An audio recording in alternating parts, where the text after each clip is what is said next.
Assalamualaikum warahmatullahi wabarakatuh. Selamat siang teman-teman. Kami dari kelompok 1 yang beranggotakan saya sendiri Uci Rahmawati sebagai moderator, Fatma Putria, Sylvia Anissa, dan Cindy Azhara. Hari ini kami akan memaparkan hasil diskusi kami pada minggu kemarin mengenai media pembelajaran tradisional. Nah, berdasarkan analisis kebutuhan media pembelajaran kami dengan menyesuaikan silabus yang telah kami peroleh, kami sepakat memilih media pembelajaran tradisional dalam bentuk slide. Saya akan menjelaskan mengenai hasil analisis kebutuhan media pembelajaran kami. Untuk menganalisis kebutuhan media pembelajaran ada dua tahap yang dilakukan. Pertama, menganalisis kurikulum, dan yang kedua, menganalisis kebutuhan. Nah, menganalisis kurikulum, kami berpedoman pada silabus yang kami peroleh. Silabus bisa kalian lihat pada e-learning. Nah, untuk menganalisis kurikulum ini, hal yang harus dilakukan pertama, mengetahui kejelasan media dengan tujuan pembelajaran, KI, KD, IPK, dan materi pembelajaran. Nah, media pembelajaran yang kami produksi akan kami buat berdasarkan materi yang kami pilih pada silabus kami. Nah, berdasarkan silabus kami, materi yang kami pilih adalah materi mengenai ilmu ekonomi, yang mana akan menjelaskan mengenai pengertian ekonomi, ruang lingkup ekonomi, jenis ekonomi, dan prinsip-prinsip ekonomi.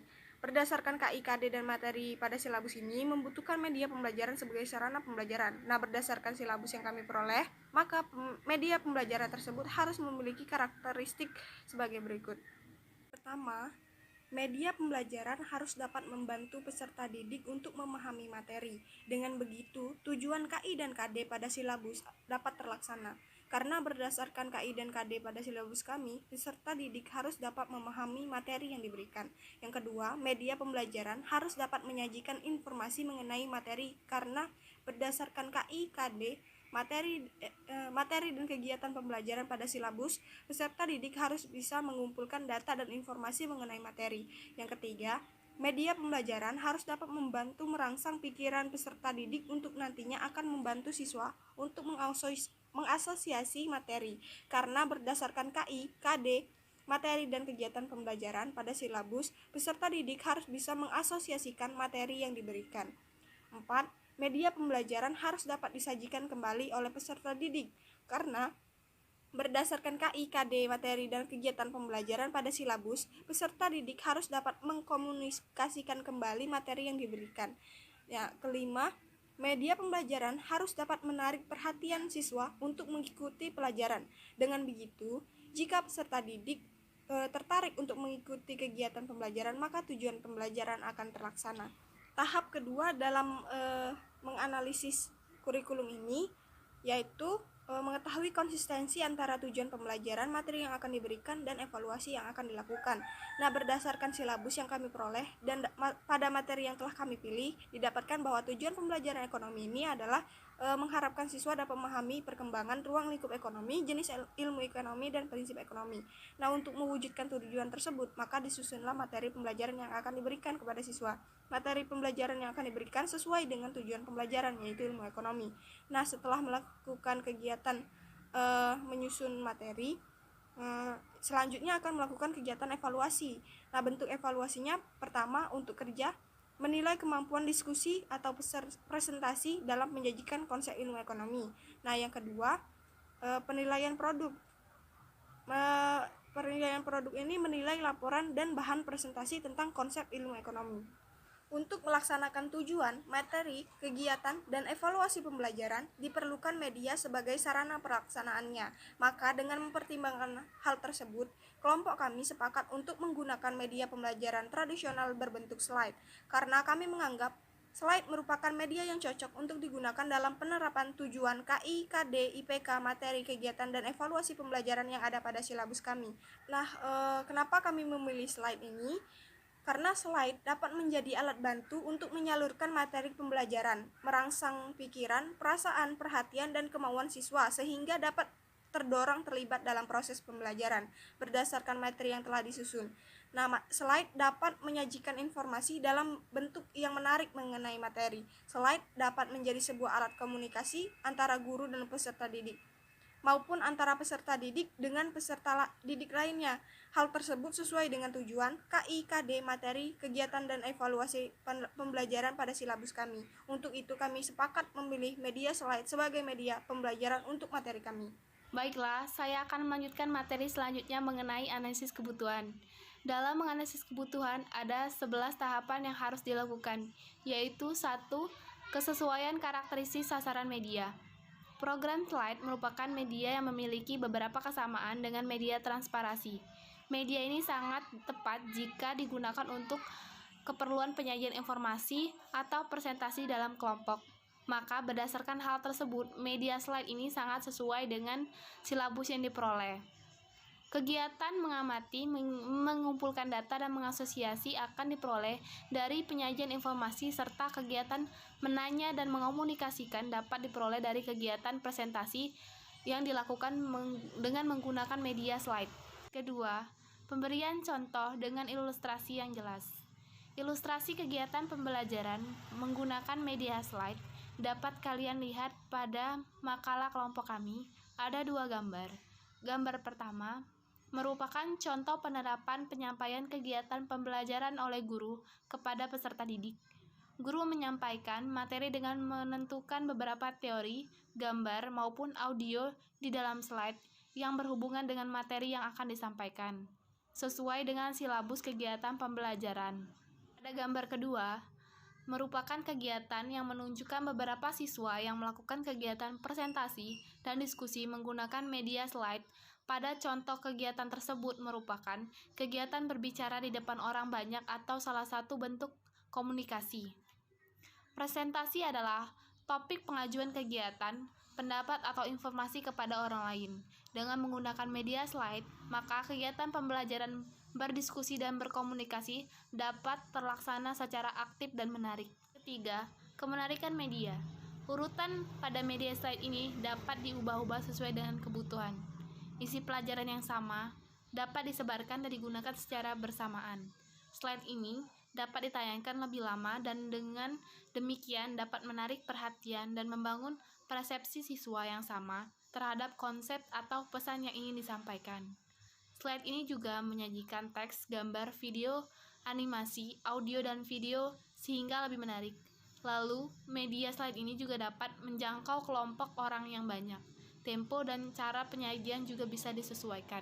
Keempat, kebenaran substansi materi. Slide dapat menyajikan materi yang kebenarannya dapat dipertanggungjawabkan. Misalnya, penyajian data kemiskinan, data pengangguran, dan lain-lain berdasarkan sumber terpercaya. 5. Ada kedalaman materi. Materi yang disajikan oleh guru dalam slide berdasarkan poin-poin penting yang selanjutnya dapat dikembangkan oleh guru tersebut agar peserta didik dapat lebih memahami materi yang diajarkan. Keenam, ada kelengkapan sumber. Untuk sumber terlengkap dari materi yang disajikan dalam slide, biasanya diletakkan pada slide atau halaman terakhir, sehingga peserta didik dapat mengakses sumber tersebut untuk lebih menganalisis dan memahami data atau informasi yang disampaikan terkait materi pelajaran yang dijelaskan oleh guru. Ketujuh, ada kejelasan pesan melalui media. Guru sebagai penyampai pesan dapat menyajikan materi melalui media slide yang digunakan untuk menjelaskan suatu hal yang dirangkum dan dikemas hingga pembaca dapat lebih mudah memahami penjelasan melalui visualisasi yang dirangkum di dalam slide. 8. Sesuai dengan teknologi dan lingkungan. Media slide sudah sesuai dengan teknologi dan lingkungan terbukti dengan sudah bisa diakses melalui handphone atau laptop sesuai dengan fitur dalam slide yang terus diupdate dengan kemajuan teknologi agar materi pelajaran yang disajikan dalam kegiatan belajar mengajar dapat lebih menarik lagi. 9. Mudah digunakan oleh peserta didik. Berdasarkan pengalaman, media slide ini lebih mudah diaplikasikan atau digunakan oleh kebanyakan siswa juga dapat dengan mudah mengakses dan menggunakan media ini melalui handphone atau laptop yang mereka punya, sehingga dapat disimpulkan bahwa media ini dapat digunakan dengan mudah oleh peserta didik. 10. Keamanan media bagi peserta didik. Dalam menggunakan media pembelajaran slide ini, guru harus berhati-hati karena media slide ini menggunakan arus listrik. Sebelum menggunakan media ini, sebaiknya guru berhati-hati agar tidak terjadi kecelakaan yang mengakibatkan terlukanya siswa. 11. Memudahkan pemahaman bagi peserta didik. Media slide ini sangat memudahkan siswa dalam memahami materi yang diberikan, sebab media slide memberikan ringkasan dari apa yang disampaikan sehingga lebih mudah dipahami oleh siswa. Yang dituangkan dalam slide ini juga bukan hanya sekedar kalimat semata, namun juga dapat berisi gambar, audio, diagram, grafik, maupun yang lainnya, sehingga dapat mempermudah siswa memahami materi. Alasan pemilihan media slide. Nah, beberapa alasan kami memilih media slide. Yang pertama, media slide dapat mendukung dan menyesuaikan dengan kegiatan pembelajaran yang terdapat pada silabus yang kami peroleh. Yang kedua, media slide dapat menjadi alat bantu siswa saat menjelaskan materi yang akan dipaparkan agar tidak keluar dari topik yang akan dibahas saat berlangsungnya presentasi dan berdiskusi. Nah, yang ketiga, media slide memberikan ringkasan dari apa yang disampaikan sehingga lebih mudah dipahami oleh audiens. Nah, yang keempat, media slide juga membantu mempermudah guru dalam menjelaskan materi pembelajaran kepada peserta didiknya. Yang kelima, slide dapat meningkatkan kreativitas guru untuk menyampaikan visual yang menarik yang dapat meningkatkan semangat belajar siswa sehingga kegiatan belajar mengajar dapat menjadi lebih aktif dan menarik. Yang keenam, media slide tergolong dalam kategori media tradisional. Baiklah, saya akan menjelaskan mengenai kelebihan dan kekurangan media slide. Kelebihan yang pertama yaitu urutan gambar atau film bingkai dapat diubah-ubah sesuai dengan kebutuhan. Yang kedua yaitu isi pelajaran yang sama terdapat dalam gambar film bingkai dapat disebarkan dan digunakan tempat secara bersamaan. Yang ketiga, gambar pada film bingkai tertentu dapat ditayangkan lebih lama dan dengan demikian dapat menarik perhatian dan membangun persepsi siswa yang sama terhadap konsep atau pesan yang ingin disampaikan. Yang keempat, film bingkai dapat ditayangkan pada ruangan yang masih terang atau tidak terlalu benar-benar gelap. Yang kelima, film bingkai dapat menyajikan gambar dan grafik untuk berbagai bidang ilmu kepada kelompok atau perorangan dengan usia yang tidak terbatas. Yang keenam, film bingkai dapat digunakan sendiri atau digabung dengan suara atau rekaman. Yang ketujuh, film bingkai dapat menyajikan peristiwa masa lalu atau peristiwa di tempat lain. Yang kedelapan, peserta didik dapat mencetak materi pelajaran yang disajikan dalam media slide sehingga tidak menghambat siswa yang tidak memiliki laptop atau handphone. Kekurangan media slide yaitu yang pertama, gambar dan grafik visual yang disajikan tidak bergerak sehingga daya tariknya tidak sekuat dengan televisi atau film. Yang kedua yaitu film bingkai terlepas-lepas dan ini merupakan satu titik keunggulan sekaligus kelemahannya karena memerlukan perhatian untuk penyimpanannya agar tidak hilang atau tercecer.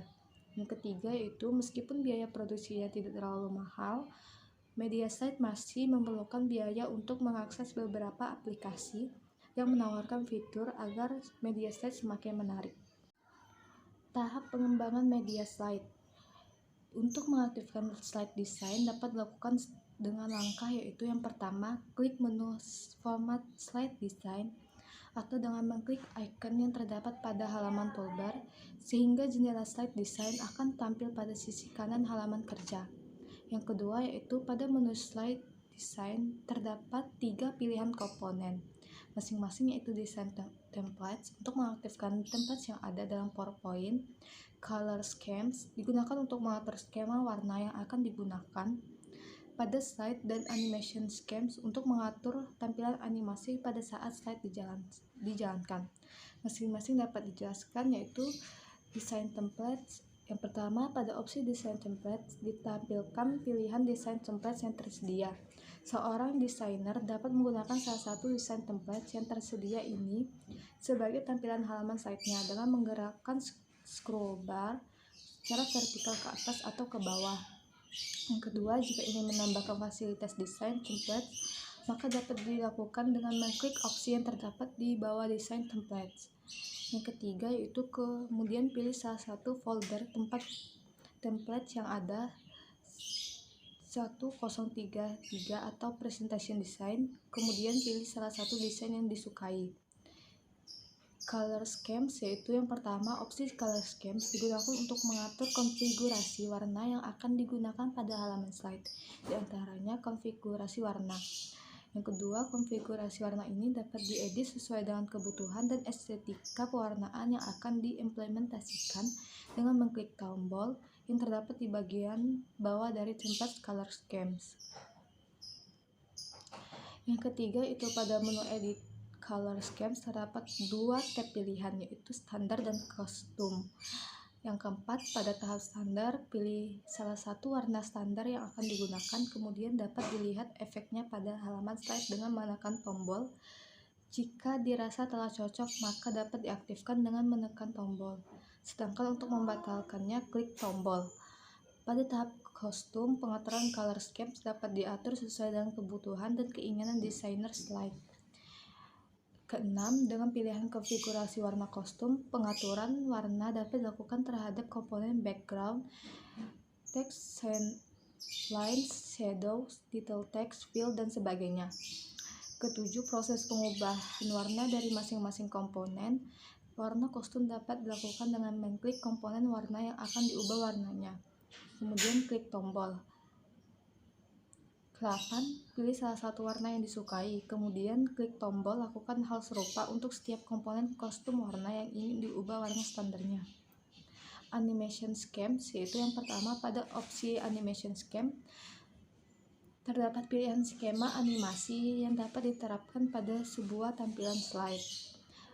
Yang kedua, untuk melihat efek yang ditimbulkan dari masing-masing skema animasi, maka dapat dilakukan dengan mengklik tombol guna melihat hasil preview dari animasi yang dipilih. Yang ketiga, pembahasan tentang teknik animasi ini akan dibahas pada modul tersendiri. Baiklah, saya Cindy Azahara akan melanjutkan penjelasan dari rekan saya terkait dengan materi selanjutnya, yaitu bahan dan alat media slide. Bahannya yaitu materi yang akan disajikan, alatnya yang pertama laptop, handphone, dan juga aplikasi yang menyediakan media slide. Baiklah, materi selanjutnya yaitu langkah-langkah pembuatan media slide. Yang pertama yaitu membuka program. Seperti yang kita ketahui, slide itu biasanya terdapat pada program Microsoft PowerPoint. Jadi, yang pertama kita klik Start. Yang kedua yaitu klik All Programs. Arahkan cursor ke Microsoft Office dan klik File PowerPoint. Yang kedua yaitu mulai menulis. Setelah jendela PowerPoint muncul, sekarang tuliskan teks pada setiap frame sesuai makalah yang telah Anda buat. Yang ketiga yaitu memberi warna teks. Setelah judul presentasi Anda ketik, sekarang gantilah warna tulisan judul tersebut dengan warna yang lebih menarik. Ada beberapa hal yang perlu Anda pertimbangkan dalam pemilihan warna, misalnya tingkat keterbacaan, kekontrasan, dan komposisi.